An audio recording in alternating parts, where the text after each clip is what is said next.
Today we have very good speaker with us and the person who is associated with cyberspace since its inception, Advocate Dr. Prashant Mali.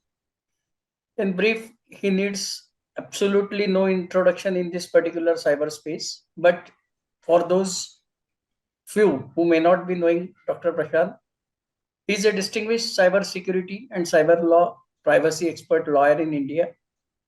He is having masters in computer science and PhD in cyber law. He is having working experience in field of software networking and IT security. He has been awarded as best cyber security lawyer in 2017 and with National Cyber Defense Award in 2019. He is a well applauded international keynote speaker in conferences, seminars, summits, and he has published and authored 8 books. So, with this brief introduction, we look forward to Dr. Prashant's views on adjudicating procedures and need for innovation. The floor is yours, Dr. Prashant. Welcome. Hi everybody. Thank you, the FDPPI, for inviting me to give my thoughts on this prevailing topic in India. Sorry, I'm not in my office, so I'm joining from my farmhouse. So that's why I'm in very informal dressing today. But my talks would be formal. So uh, this adjudication process, if you look at some laws in India, this process has come up. Now, what is adjudication process? Up till some limit of compensation, an adjudicating officer is appointed by the law. And normally, he is not a sitting judge or a retired judge.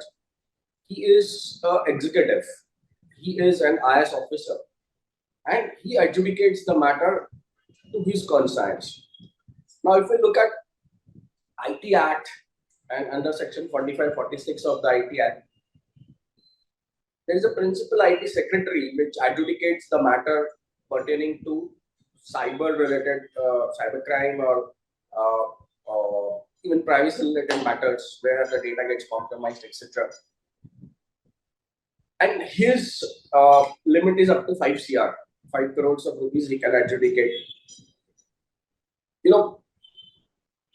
If we look at this adjudication process in India, and if you ask me, because I majorly started this process, filing cases with adjudicating officers across the country. But if you ask me whether this process has been successful, then I would say barring few states, even I feel you can't bar those few states also, because there is also a backlog of 3-4 years when the law says you have to adjudicate within 6 months. And because you couldn't give justice, you couldn't give compensation damages to the people who are victim of cyber frauds or data theft, that means the process of adjudication in this country as per IT Act is failed, and government somehow has been trying to bring in the same kind of adjudication thing in the Privacy or a Data Protection Act, which is scheduled to come. I know it is not the PDPA, or rather it's not called PDPA anymore, or DPA, whatever it's called. It would be, or the Digital India Act, whatever it's called. Having an adjudicating officer is not serving a process. Now, suppose if you want to have an adjudicating officer, what could be the innovation there? Now, if he is adjudicating a crime, or he is adjudicating a civil dispute which is arising from some kind of cyberspace or online space, then why do we have physical adjudication? Why not online adjudication? Why we need face-to-face adjudication when complete rules of evidence or complete rules of CPC, CRPC are not followed? If it is a summary trial which we are looking at, then why to have a face-to-face and consume even a time of the victims, the lawyers, and even the adjudicating officer? So we need adjudicating officer who can be sitting online. It could be an online, it could be uh, uh, uh, a complete online based ODR based online dispute resolution based mechanism for the first step, based on the facts, based on the reasoning, and even the first appeal can be online. This innovation is needed when it comes to, see why this is needed. Let me give you my viewpoint. See, if you look at particular state, if the adjudicating officer is only sitting at the uh, district place or other the capital place, if he's sitting in the capital region and he's covering all the claims coming to him or complaints coming to him from across the state, it defies the logic. Because why would people from official area, people from rural area will come to city just to file this or to argue this? Instead of make it online, make it via Zoom, via Skype, whatever, and then effective justice can be delivered. Then effective privacy-related breaches can be delivered. So, an innovation when it comes to not only adjudication but the first level giving justice delivery mechanism. I think it's a time in India to make it online, to make it affordable, Recording in progress. to make it such that it is accessible to each and every persons across the country. Make it such that this online dispute resolution becomes a dispute resolution mechanism which finishes lakhs and lakhs of cases which are meandering in the lower courts. So when we do this, our first level resolution with low cost, faster turnaround time for delivering justice, easy accessible, like can be accessed by sitting at your home instead of going to places. Easy legal access or legal aid. If you need a legal aid will be available online. It can be taken, or easy lawyer access to. So lawyers also could be easily done, and faster justice. Everything can be achieved if we put this in an online mechanism instead of the same old adjudication, where an adjudication officer has multiple duties and he doesn't prioritize this justice delivery mechanism. So when it comes to first appeal could be online. First appeal could, if it is given to a tribunal. Now, see what we're struggling is. First, we never in the IT Act we never had this cyber appellate tribunal. It just existed for a few months when they vanished, and now we have TDSAT. TDSAT is adjudicating the cyber appeal, but the technical member in TDSAT is not from the cyber background. There is no provision for that. Second thing is, TDSAT is headed by a retired Supreme Court judge, and yet the appeal as per IT Act lies with the High Court. So, but when it comes to TDSAT matters, it lies with the Honorable Supreme Court. So these lacuna is not adjusted. Most important thing is TDSAT is sitting in Delhi. When people are losing around couple of lakh of rupees, it becomes prohibitive for fighting and appeal in sitting in Delhi. Going to Delhi all the time, appointing a lawyer to go to Delhi. It becomes very prohibitive. So appeals many times get heard ex parte. So this is not justice, because if both the parties are not heard, justice is not delivered. So now, if you look at TDSAT is going to sit for 6 different places, but then India has 20 and 30 states, and you're only sitting in 3 different places. It's not serving the process. It may be a eye-washy thing, but it is not serving justice to victims who are falling left and right. There are hundreds of victims per day. I can at least tell you cyber victims across the country, and then you sit in 6 places and do eye-washing only for once in for 6 months or once in a couple of months. This is justice should not only be seen being done; it should actually be done. So if you want to actually do the justice, then now with so much amount of cyber fraud, cyber crimes, and going further like privacy breaches.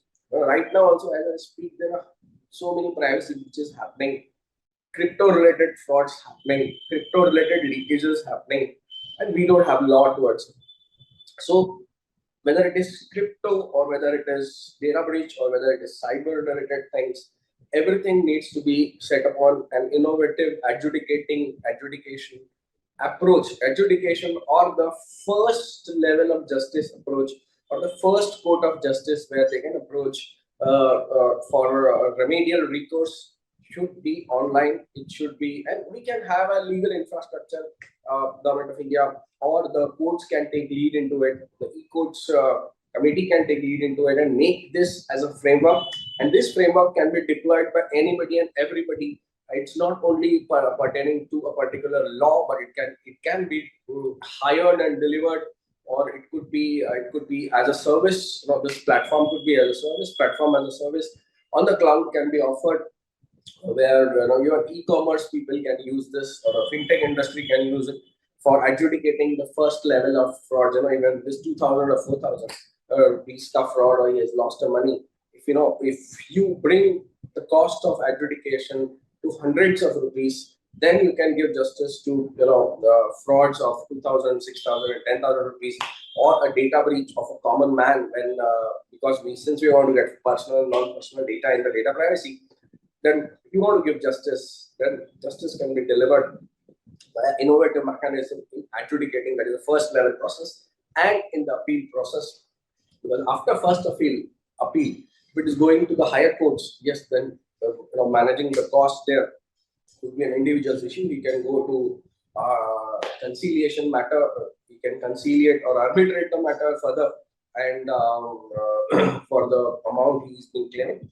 Or there also further could be an innovation for loan provisions. So now, as it is, if I say our country is going through this a huge crime related to loan frauds, but simultaneously, if you look at the lending situation in our country, or lending via apps in our country, whether it was in the negative form or it has suddenly become active. Now, lending in a legal space is also very important, because if you have a prohibitive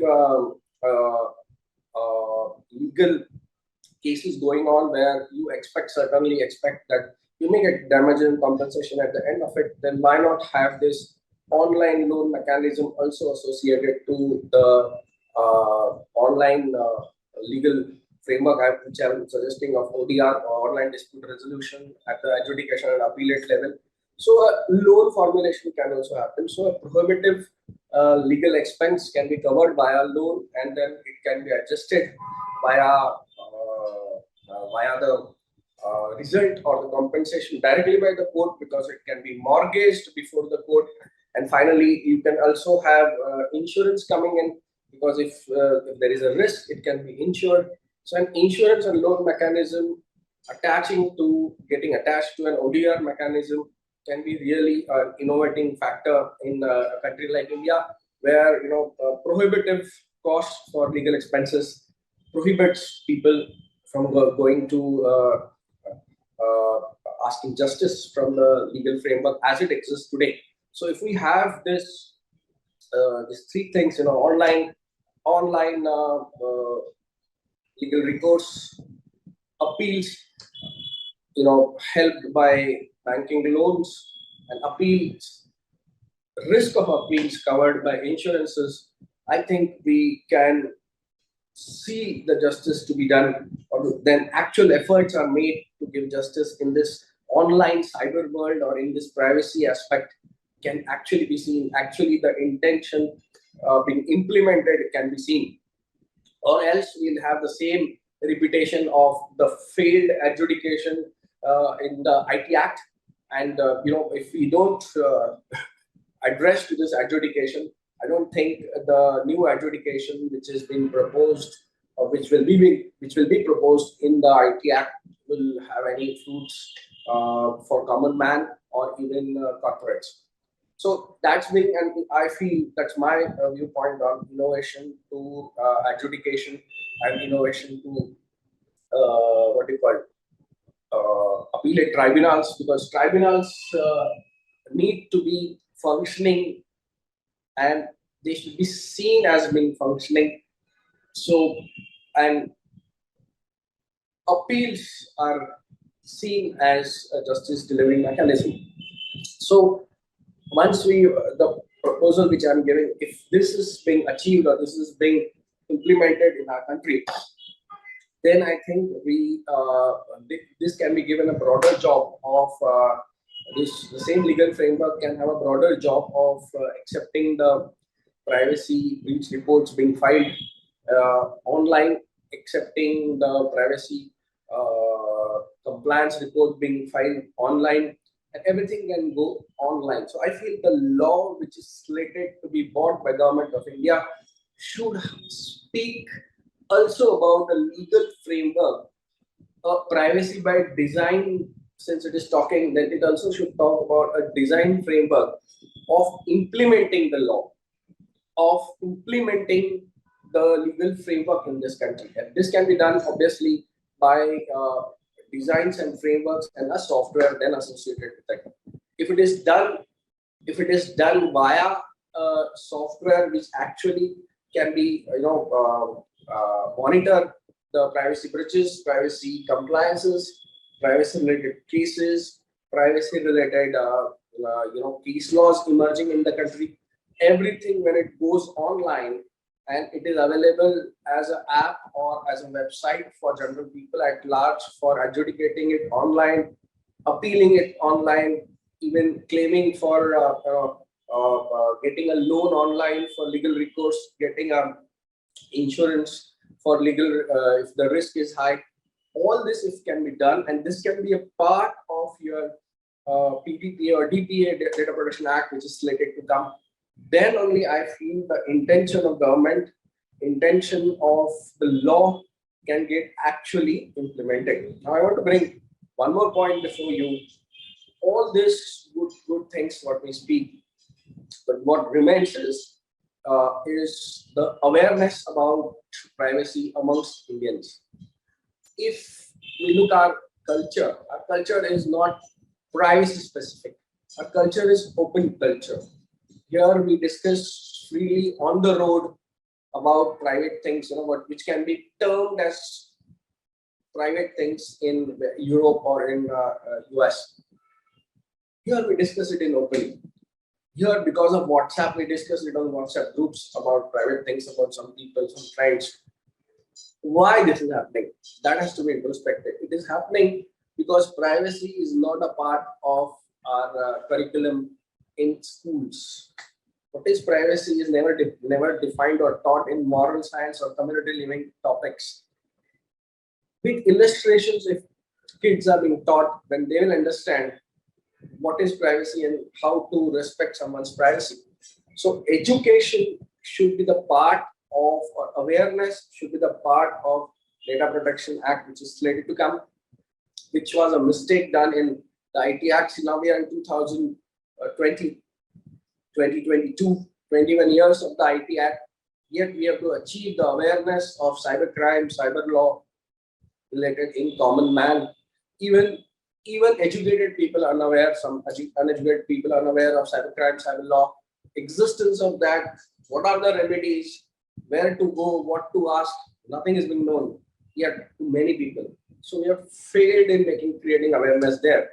So instead of not repeating the mistake of the IT Act, when it comes to privacy, there could be the last section of the Data Protection Act can actually talk about the leeway and budgeting of the awareness related to privacy amongst Indians in vernacular medium in different states. There could be targets, and the targets could increase in percentile wise of, and that could be incorporated in the budget of the particular state, so that statutory driven awareness regarding to privacy is taken across the country. And I think without any statutory compulsion, no governments are going to make any provisions related to awareness of privacy, right from the roots till the last man sitting, last man, the senior most man in the society. everybody should be made aware, and for that you need a leeway, you need budgeting, you would need PPP, public-private partnerships, you would need the education, private education institutes, which has huge budget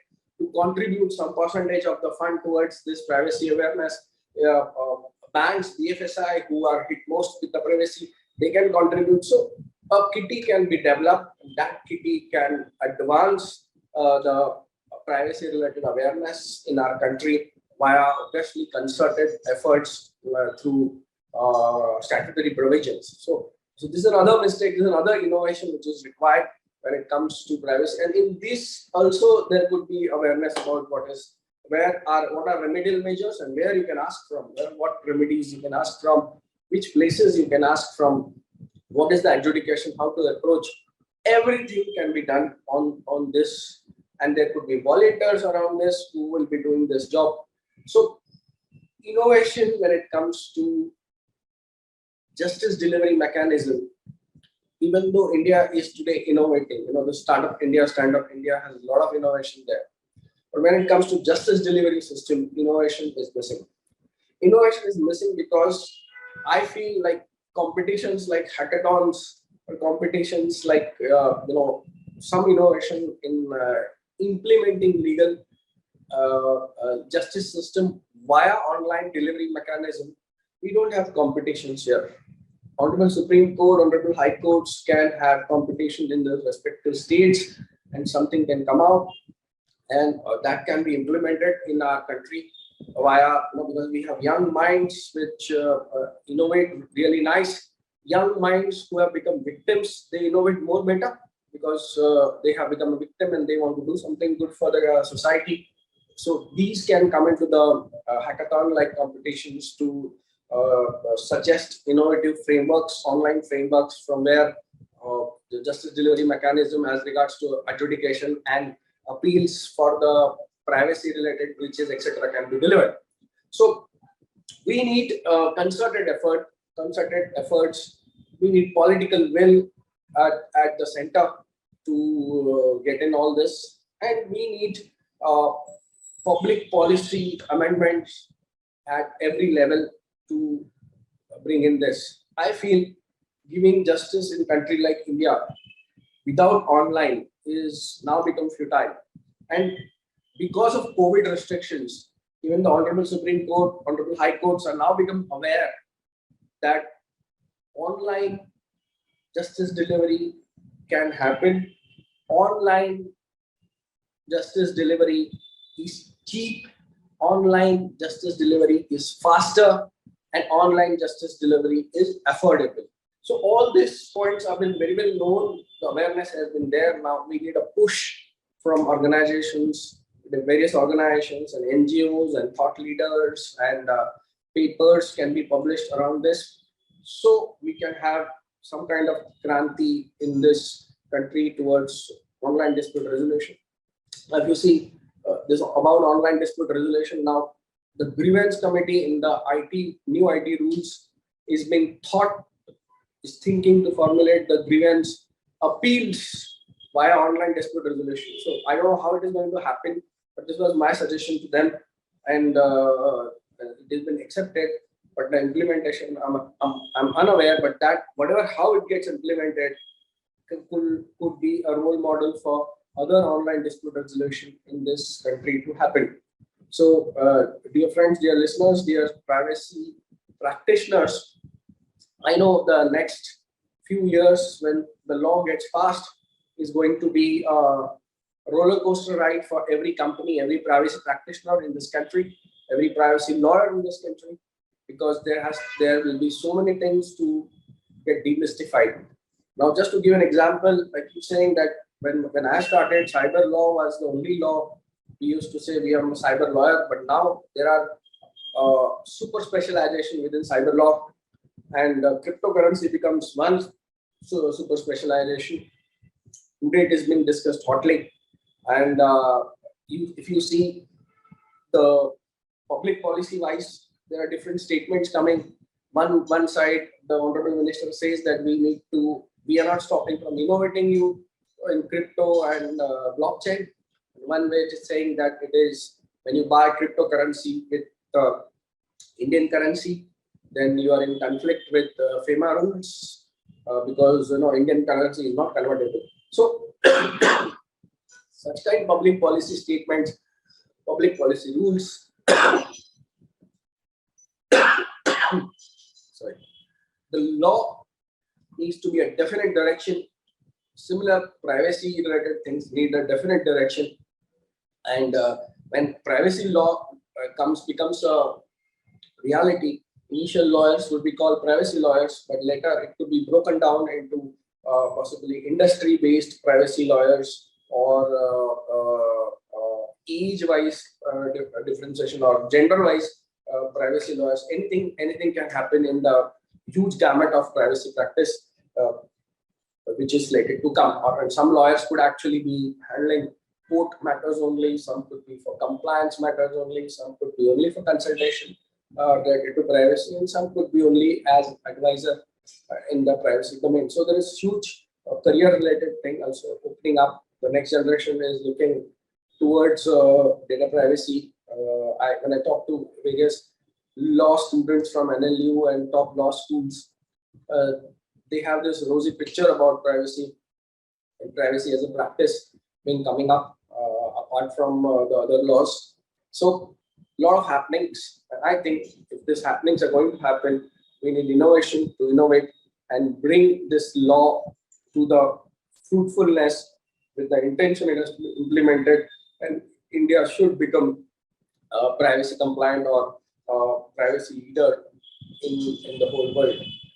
Thank you for calling me here. I think those were my words for today, and I stop here my deliberation.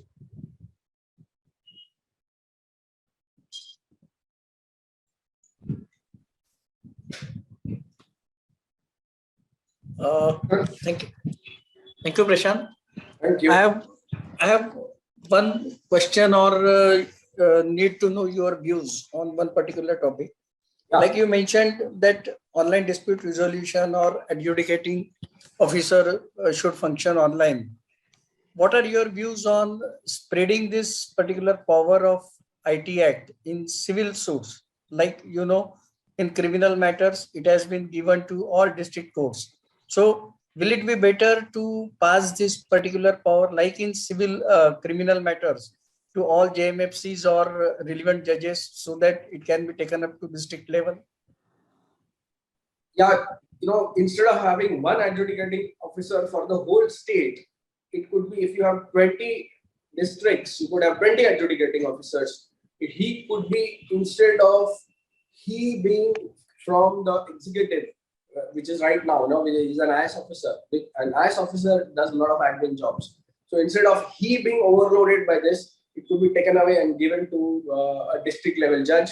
Because why I'm saying district level judge, because it is a tech kind of a matter, and an awareness, IT aware judge, if it goes to IT aware judge, it could be more justice. But yes, we need it for at least at one adjudicating officer at one district.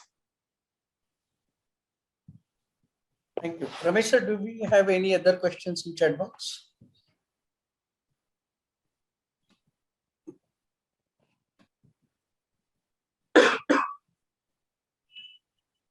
Dr. Limay, no, we don't have it, any question at this point of time. I'm checking with the other side also.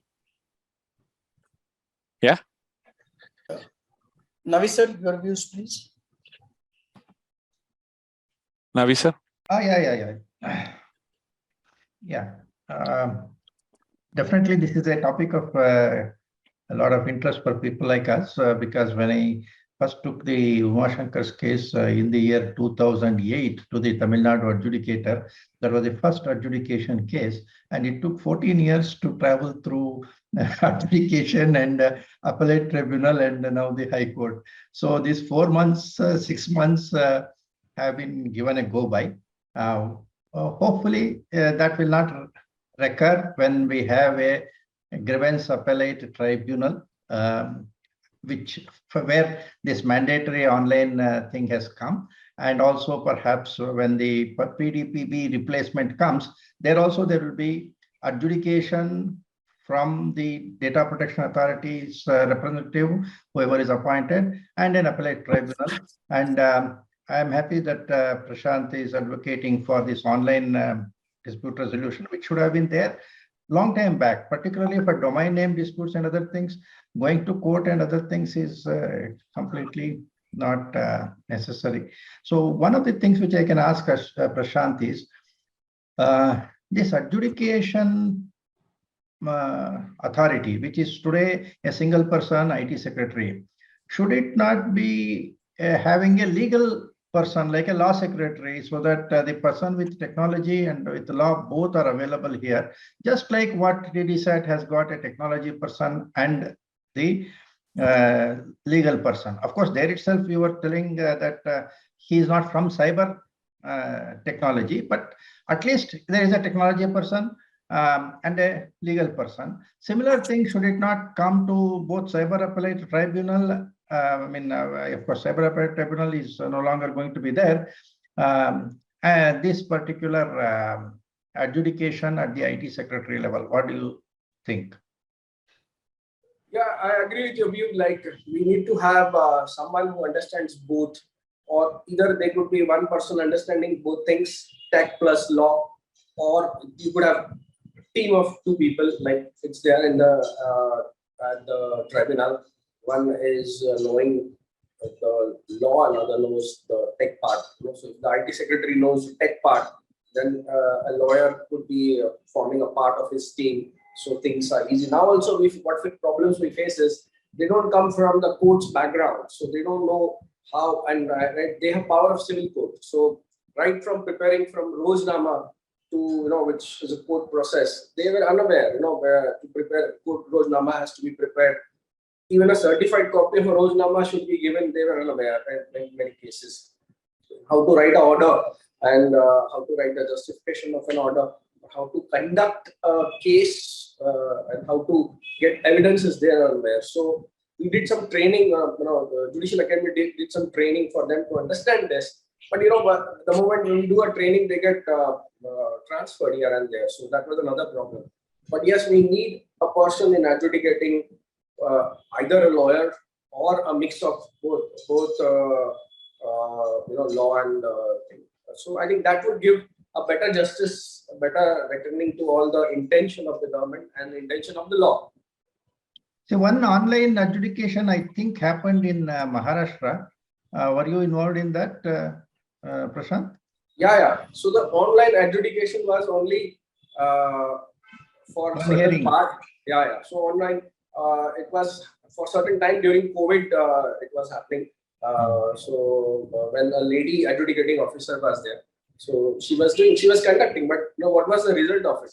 Neither of the cases what she adjudicated, which was closed, where orders were passed. And after her, now there are 3 other people who have come. So she was also hearing a case which was closed before by another adjudicating officer. So we actually repeated the whole process. So there are so many lacunas, when there's change, there is no handover being given about the case. What is in the case? What should be the disclosed, and what was the earlier adjudication views? Everything stands in the same. So now, if you say, then I don't think this adjudication, as the IT Act, should again repeat in the Data Privacy Act. Okay. I think in the grievance appellate tribunal, they have made provision for a 3-member panel or something like that. Am I correct? Not 3, they are thinking of little more. 5, 6 has been thought, and bringing in from different varied backgrounds and different yet. But that is yet to again get formalized how it will work, and nothing else. Yeah. Because I suppose there should be different rules for handling that online grievance handling mechanisms. I think government may come via rules. Okay. Good. Thank you. In fact, in FDPPI, we are trying to create a data disputes mediation and arbitration platform online, and let the people who are experienced in data dispute management, that is basically people who understand data protection, that is lawyers and others.